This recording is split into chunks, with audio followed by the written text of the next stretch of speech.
He was a one-of-a-kind coach and a teacher, a friend, a mentor, a father figure, a rock as a best friend for some of his friends who have gone through some difficulties. He taught for 31 years, I believe. 11 of those were at University of Portland. He was a man who loved and respected his community. He would go to all the local businesses. A lot of those business owners would come to our games because they developed a friendship. But I think just as a person, the way that he touched so many different lives, again, between teaching and both coaching on the basketball court, that makes him stand out and be special. There's not a single player that played for him at University of Portland that didn't know how much he cared for them.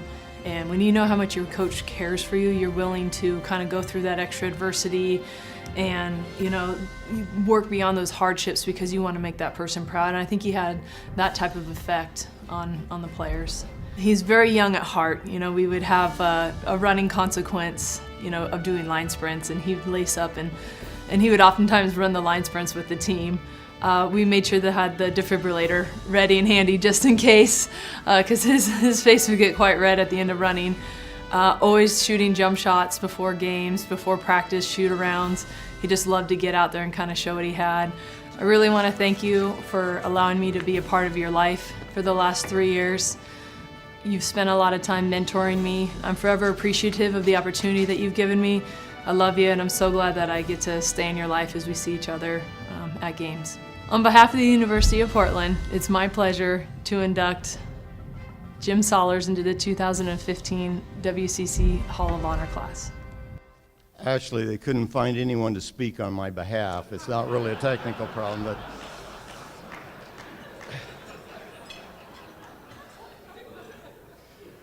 when Portland AD Scott Lakem told me I was to receive this award, my first thoughts were, do they think I'm going to die soon? Or did they mix my contribution to the Pilot Club with a really big donor? Irregardless, I'm incredibly grateful to accept this wonderful honor and to thank the university for allowing me to work into my 70s with so many fine young student athletes and assistant coaches. I never planned to be a women's basketball coach. In 1975, I was coaching high school boys basketball in Seattle when I met Pam, who was an elementary teacher in Eastern Washington. I proposed 3 weeks later, and we were married the following summer.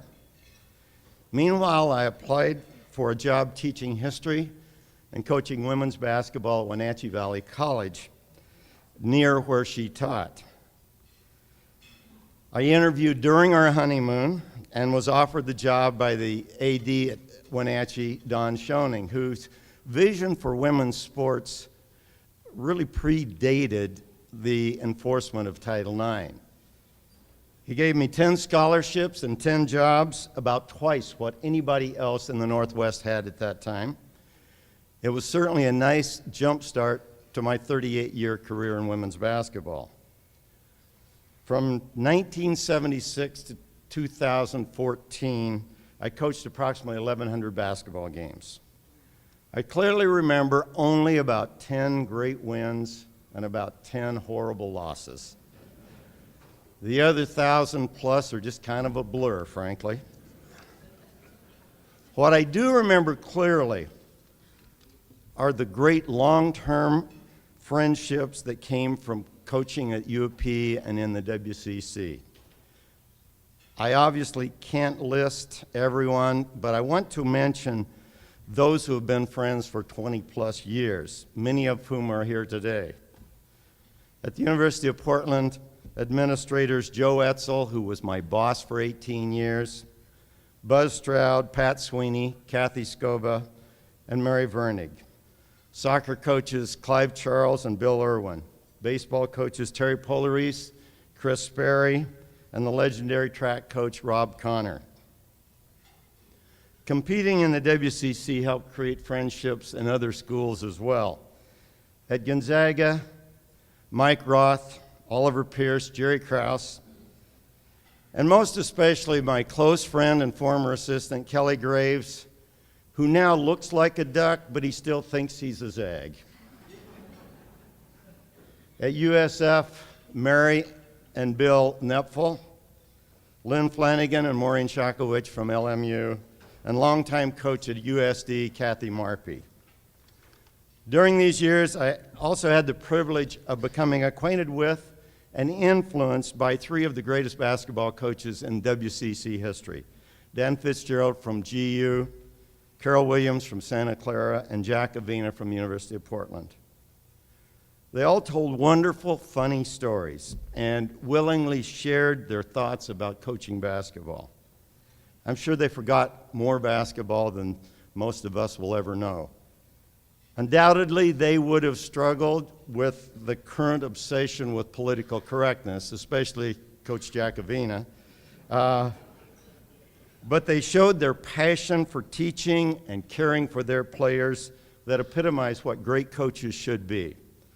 I just hope my coaching career somehow reflects their influence.